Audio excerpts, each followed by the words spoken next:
If you don't hear me, Macon. You know the dog got to wait a some moment to Macon. Oh yeah. Ok, mesdames et messieurs, bonsoir. Alors, il a fait un post pour dire au président de me recevoir. Et il y a eu des commentaires un peu bidons. Dans les gens de Bordeaux, les Confats, tu es en train de demander de l'argent au président de la République. Tu es en train de demander de l'argent. C'est bizarre pour un artiste. Je ne suis pas en train de demander l'argent. Je crois que je ne suis pas à ma première requête.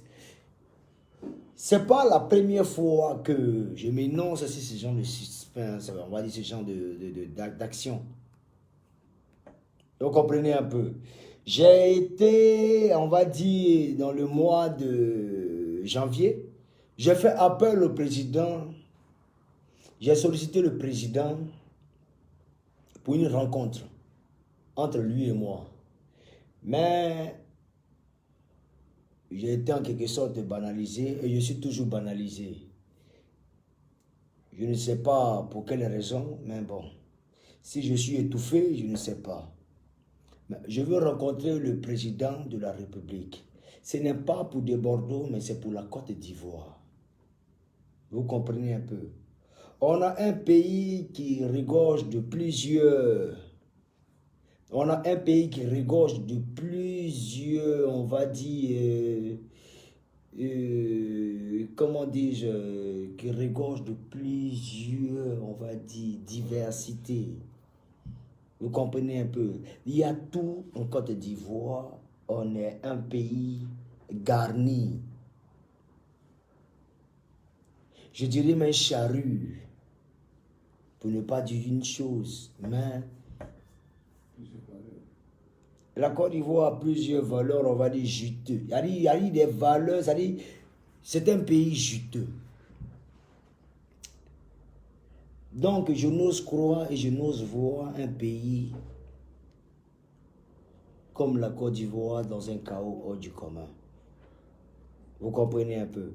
Alors, moi de Bordeaux, étant un citoyen qui se transforme, on va dire, en, même pas autorité, mais qui se transforme, on va dire, en artiste de Côte d'Ivoire, reconnu, redoutable, même si vous ne voulez pas, je suis une pièce maîtresse, oui, de ce pays, musicalement parlant et culturellement. Je dis, bon, ok, comment apporter aussi, même pas ma pierre à l'édifice, on va dire, mais comment apporter aussi un soutien à la Côte d'Ivoire. Alors, je prends l'initiative de rencontrer le président. Ce n'est pas pour moi, comme je le dis, ce n'est pas pour moi. C'est pour la Côte d'Ivoire. La Côte d'Ivoire de nos ancêtres, la Côte d'Ivoire de nos parents, la Côte d'Ivoire de ceux qui nous ont mis au monde, la Côte d'Ivoire de mes jeunes frères aujourd'hui qui n'arrivent pas à joindre les deux bouts. On dit non, de Bordeaux, tu cherches l'argent. Je suis désolé. Je veux rencontrer le président de la République de Côte d'Ivoire, Monsieur Alassane Dramane Ouattara, pour lui parler. Pour lui dire ce qui est ça.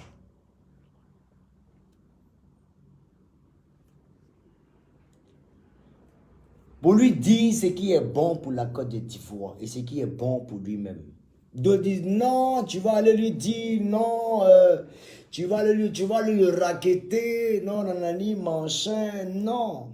Vous savez, un président a toujours des conseillers.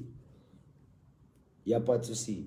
Chacun apporte son élan de conseil, mais il y a des personnes qui sortent de nulle part pour envoyer des messages, de pas peut-être leurs révélations, de pas peut-être ce qu'ils ont appris, de pas peut-être leur analyse. Moi, je suis considéré en quelque sorte, je me considère comme un analytique.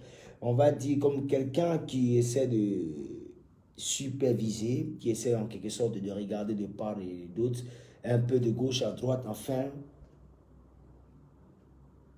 de faire un rendu.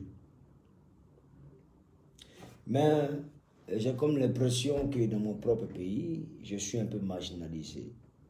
Mais laissez-moi vous dire, très chers Ivoiriens, il va falloir vous méfier, pas de la Côte d'Ivoire, mais de vous-même. L'Ivoirien a pris la peine de s'engraisser de haine. Jeune de Côte d'Ivoire, tu as pris la peine d'adopter et d'absorber la haine en toi. Il va falloir y remédier et en quelque sorte de faire une remise en cause. L'Ivoirien de un jour est devenu influençable. L'Ivoirien est influençable et il a une facilité d'adopter un certain comportement à partir de certains, écoute-moi très bien, à partir de certains, ça veut dire certaines instructions qu'on lui propose.